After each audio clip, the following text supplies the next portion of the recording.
জুম্মা দিনে নামাজ শেষে এক বৃদ্ধ লোক আসলো মসজিদে ইমামের কাছে। সে বলল, হুজুর, আমি প্রত্যেকটি জুম্মা মসজিদে আসি, কিন্তু আমার জীবনে তেমন বদলায় নাই।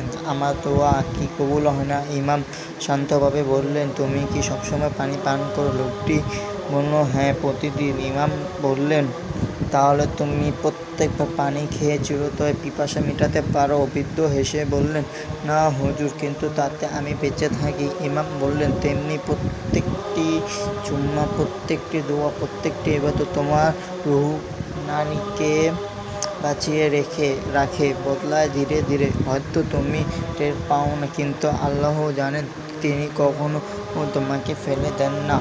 শিক্ষা: আমাদের সব দোয়া ফল হয়তো সাথে সাথে আসে না, কিন্তু প্রত্যেকটি জুম্মা আমাদের রুহ অন্তরকে ধীরে ধীরে বদলায়। ধৈর্য ধরুন, আল্লাহ অবশ্যই দেখছেন।